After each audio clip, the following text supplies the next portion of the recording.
yang dimana kita sebagai terputusnya nasab Bani Alawi ini, yang dimana kita sebagai pecinta kadang kita terasa sakit hati Ustadz terhadap ucapan itu. Bahkan ada ucapan para ulama yang membenarkan pernyataan tersebut ini. Bagaimana? Apa ulamanya? Bahwa Pahlawi, para habaib ini terputus riwayat selama 550 tahun, tidak ada berita tentangnya dari mulai wafatnya Ahmad bin Isa sampai kepada nanti tahun 895 Hijriah. Ada seorang habaib yang menulis dalam kitabnya yang bernama Al-Burqah Al-Musyiqah bahwa leluhurnya yang bernama Alwi adalah merupakan anak daripada Ubaidullah, dan Ubaidullah ini adalah anak daripada Ahmad bin Isa, dan Ahmad bin Isa ini sahih sebagai keturunan Rasulullah SAW. Tetapi anak Ahmad bin Isa tidak ada yang bernama Ubaidullah, karena anaknya cuma 3, yaitu Muhammad, Ali, dan Husain. Para pendukung nasab Alawi Habaib untuk tersambung nasab mereka harus menyajikan kitab yang lebih tua dari As-Sajarah Al-Mubarakah yang menyatakan bahwa 1. Ahmad bin Isa mempunyai anak bernama Ubaidillah, 2. Ubaidillah mempunyai anak bernama Alwi. Untuk bisa dikatakan bahwa para habaib sekarang ini tersambung kepada keluarga Ba'alawi, maka harus menyajikan kitab yang lebih tua dari As-Suluk yang menyebutkan bahwa Jadid mempunyai saudara bernama Alwi. Jika 3 pertanyaan itu tidak terjawab, dan yakin tidak akan terjawab kecuali bikin manusia palsu, maka para habaib bukanlah keturunan dari Nabi besar Muhammad sallallahu alaihi wasallam.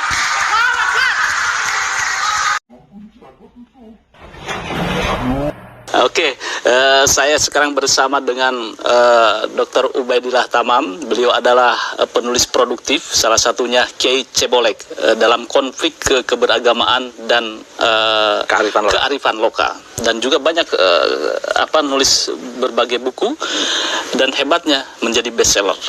Ya, penghargaan 2016 Mas. Nah, ini buku adalah Islam buku Islam terbaik versi IKP, versi IKPF. Ya.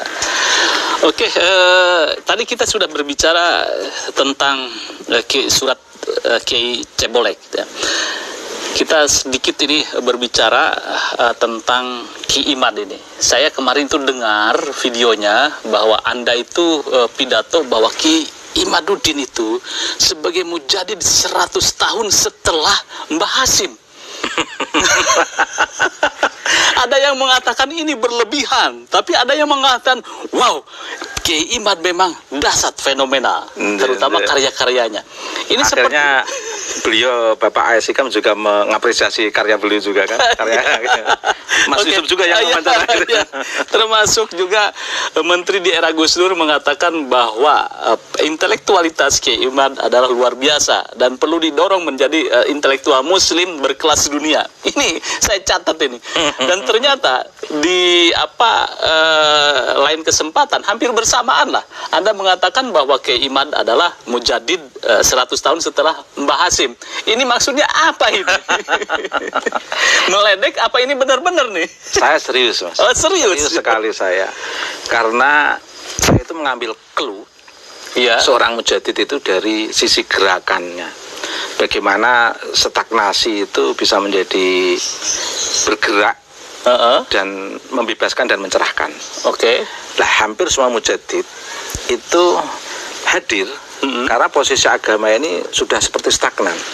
Agama itu prinsip dasarnya kan membebaskan dan mencerahkan. Setuju saya. Tapi setelah perkembangan lahirnya seorang mujadid dan beliau dipanggil oleh Allah, itu semakin ibarat cahaya matahari di siang bolong yang begitu terang, itu semakin kayak redup. Dan lahirnya mujadid ini adalah menerangkan kembali prinsip pembebasan dan pencerahan agama. Nah, mengapa saya berbicara tentang Kiai Imad adalah mujadid 100 tahun pasca Mbah Hasyim Asy'ari? Iya. Karena sekian tahun, bahkan hampir 200 tahun, TEK itu tidak ada yang mengkritisi terkait dengan kenasaban. Oke, iya. Kiai Imad salah satu sosok yang menurut saya cerdas, tajam dalam Bisa membongkar ya. membongkar stagnasi TEK. Iya ya. Yang seharusnya TEK agama itu harus membebaskan dan mencerahkan, menerangkan isi dalam konteks ke arah pencerahan dan pembebasan. Selama ini ada oknum-oknum yang bermain atas nama agama yang tidak terdeteksi oleh TEK yang mencerahkan. Iya. Kiai Imad mencoba mencari TEK yang bisa mencerahkan sebagai pembanding TEK yang selama ini dijadikan legitimasi oknum-oknum tertentu untuk mendongkrak dirinya sebagai sosok cucu Nabi, Mengkapitalisasi ya. yang dilegitimasi oleh TEK. Iya. Dan tidak terbongkar. Iya.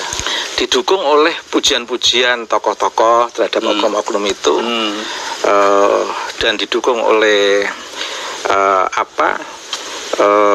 pengelabuan-pengelabuan TEK. Tapi oleh Kiai Imad itu membongkar semuanya ini. Dan inilah duduk persoalan TEK yang selama ini belum dibaca banyak orang tentang kenasaban itu. Dan dari gerakan Kiai Imad ini berdampak pembebasan dan pencerahan terhadap stagnasi pemikiran dalam keberagamaan, dalam konteks ini adalah Islam. Yang selama ini kita tahu pada 2014, 2019 politik identitas itu menggila, hanya dimainkan oleh oknum-oknum tertentu yang menisbahkan diri sebagai cucu Nabi, dan itu pengaruhnya luar biasa terhadap keberagaman di Indonesia, dan itu tidak terdeteksi. Sehingga konflik antara Kiai Nahdlatul Ulama dengan komunitas yang menggunakan background imam besar yang didukung oleh 80% habaib, kalau saya katakan.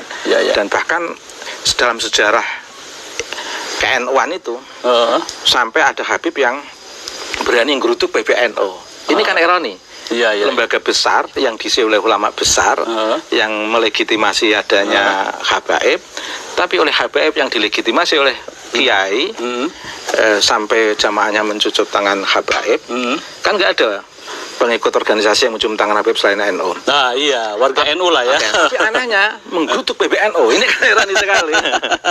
Oke, jadi menurut Anda bahwa inilah Kiai Imad mendekonstruksi gitu kan.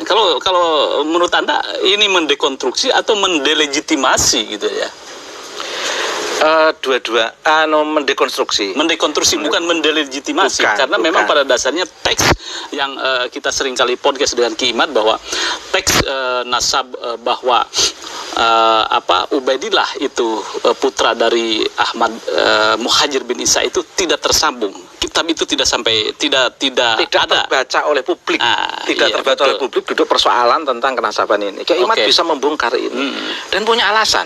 Punya dasar yang sangat kuat. Iya, termasuk dalam kitab-kitab yang abad kelima literasi di situ itu ya. Matang sekali. Nah, jadi menurut Anda di sini dan ketika clue mujadidnya adalah pikiran yang mencerahkan dan membebaskan dari Kiai Imad. Itu cluenya. Kalau syarat-syarat mujadid harus paham nahwu sorof, beliau juga paham. Sastra Arab, beliau juga paham. Asbabun nuzul, asbabul wurud, beliau juga paham. Kemudian menguasai teks kewahyuan dan teks kenabian dari hadis-hadis Nabi, dan beliau juga punya karya banyak. Tapi yang saya nilai bukan justru tidak dari situnya, tapi mampu menggerakkan pikiran orang untuk tercerahkan dan terbebaskan dari stagnasi pemikiran yang selama ini tidak dikira banyak orang.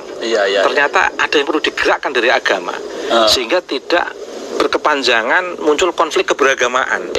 Jadi kalau Anda lihat sosok Kiai Imad menurut Anda sebagai mujadid karena bisa mendekonstruksi pemahaman bahwa Ba'alawi atau habaib yang klan Ba'alawi di sini di Indonesia itu terbuka bahwa masyarakat bahwa nasabnya ini memang dipertanyakan. Nasabnya adalah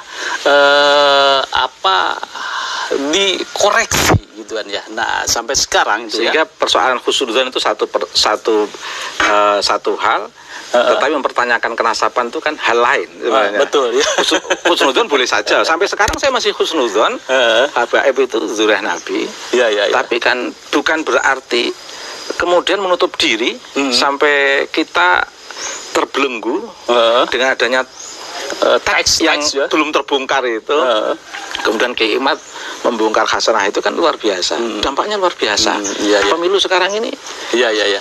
Oke. beda dengan dulu loh, Mas. Kalau kemarin itu kan sudah riak-riak luar biasa itu. Dan Kiai Imad ini keren.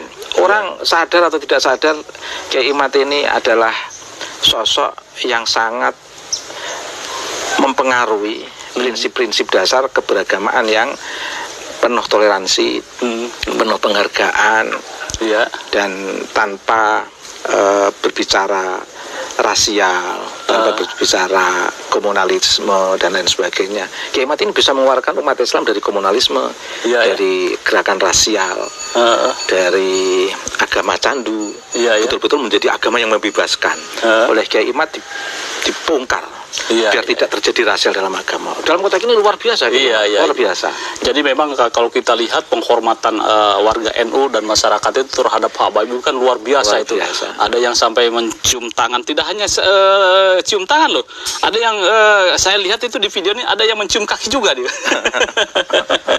Jadi begitu patronase agama gitu ya di Indonesia ini. Karena orang Indonesia itu agak orang yang religius, apalagi mempercayai bahwa si A adalah keturunan Rasulullah itu dahsyat sekali. Nah, ini saya lihat seperti ada yang katakan bahwa Kiai Imad mencoba untuk mendekonstruksi pemahaman keagamaan secara wajar. Sebetulnya ini pernah dilakukan oleh Soekarno. Soekarno di saya bawah kopi perubahan. Kopi perubahan dulu ini. Kopi perubahan. Kopi Komando Panglima Santri. Ini ada gambarnya Gus Imin nih sama Pak Anies. Wah, kopinya mencerahkan ini. Mencerahkan. Saya narasumber menjawab pertanyaan. Saya bicara yang ilmiah saja saya, Mas. Oke, pemirsa, bahwa Soekarno di buku Di Bawah Bendera Revolusi tahun 1934 juga mempertanyakan ketika beliau diasingkan di Pulau Ende gitu ya, dia menyurati ketua Persis di Bandung, coba minta dikirimkan tentang pelajaran-pelajaran keagamaan, karena pada waktu itu masalah habaib ya, itu ramai sekali. Habaib menjadi dominasi di masyarakat, betul-betul menjadi patronasi politik dan patronasi keagamaan. Mbah Hasim kan tetap survive dengan eksistensi kenusantaraan, santri pribumi, dengan betul-betul bagaimana mengusir penjajah. Meskipun di situ ada simbol-simbol agama yang luar biasa, Mbah Hasim tetap bagaimana mencerahkan dan membebaskan masyarakat, meskipun di hadapannya ini ada teks yang digaung-gaungkan oleh kelompok-kelompok tertentu. Betul. Kiai Imad juga begitu. Sekarang ini bagaimana menjebol simbol-simbol keagamaan yang dijadikan legitimasi kelompok-kelompok tertentu, dijebol oleh Kiai Imad. Ini kan lalu Kiai Imad siapa kalau bukan pembaharu? Atau pertanyaannya, siapa yang mau mengaku pembaharu selain Kiai Imad? Selama ini nggak ada yang seperti Kiai Imad. Oke. Ya, kembali lagi, Soekarno pernah menuliskan dan mempertanyakan bahwa tidak ada aristokrasi di dalam Islam. Itu Soekarno. Bahwa persoalan habaib ini menjadi luar biasa ketika 1934. Sehingga Soekarno memberikan sebuah tulisan, tidak ada aristokrasi di dalam Islam, dan Islam meyakini bahwa semua orang adalah sama di depan Tuhan, kecuali ketakwaannya. Ini sebetulnya ini persoalan penghormatan dan dunia perhabiban itu sudah sangat lama ini. Di zaman Mbah Hasim, beliau dengan tegas tidak ada penjajahan di dalam Islam. Zaman Kiai Imad dengan jelas tidak ada rasial di dalam Islam. Ciri mujadid itu kan pembaharu, Mas. Iya, betul. Kalau mencari orang yang hafal Quran banyak, mencari orang yang bisa baca kitab kuning banyak, cari orang yang hafal Sahih Bukhari Muslim banyak. Apalagi cari orang yang hanya bisa berjubah saja, banyak sekali. Tapi mencari orang yang dengan tulus mengatakan apa adanya. Islam itu adalah Kritis. pembebasan dan pencerahan. Islam itu adalah kritisisme di tengah stagnasi kekuasaan. Iya. Islam itu adalah membangun relasi kuasa yang tidak seimbang. Kan tidak semua orang yang berani ngomong begini. Betul. Ya, ya. Kiai Imad dengan khas beliau melalui literasi yang luar biasa, beliau mampu membongkar ini semua melalui tema kenasaban. Ya. Kalau Gus Dur melalui tema demokratisasi, Iya, iya, Mbak Hasyim Asy'ari melalui tema melawan kolonial, Iya, iya. Pak Karno melalui tema nasionalisme Iya, iya, untuk pembebasan dan pencerahan. Iya, iya. Sekarang ini semuanya dengan backgroundnya masing-masing, dari masing-masing tokoh agama, tapi tidak ada yang dahsyat Kiai Imad. Iya, iya, iya. Tanpa modal, tanpa biaya, tapi bisa mempengaruhi pikiran orang banyak. Habib Hanif sekarang apa kata dia? Kita nggak perlu mengandalkan kenasaban. Yang penting amal yang baik. Habib Bahar juga gitu. Saya udah males bicara nasab. Ini kan efek Kiai Imad yang luar biasa. Diakui atau tidak diakui, Mas? Iya, oke. Ya, pemirsa, luar biasa ini bincang-bincang santai tentang seputar nasab. Tetapi yang saya lihat, persoalan nasab bukan hanya mempersoalkan nasab, tetapi esensinya adalah bagaimana memaknai kehidupan keberagamaan dan memaknai Islam sebagai agama yang mencerahkan. Adanya hegemoni yang bermula dari kenasaban, yang bisa menutup pikiran banyak orang, mengintervensi, menghegemoni, membangun relasi kuasa yang tidak seimbang, yang bersumber dari kenasaban. Dan Kiai Imad tahu akal permasalahannya ternyata di nasab. Begitu beliau bongkar, sekarang ini pada malu semua bicara nasab. Yang ada keilmuan dan pembebasannya. Saya setuju bahwa ketakwaan atau kemuliaan seseorang bukan dari nasabnya, tetapi dari ketakwaannya. Tetapi kita juga harus bangga memiliki nasab sebetulnya. Memiliki nasab tapi orang bukan soleh. untuk menghegemoni. Nah, bukan untuk mengintervensi, bukan untuk membodohi dan lain sebagainya. Oke, terima kasih. Jangan lupa ngopi. Kopi perubahan. Kopi. Enak.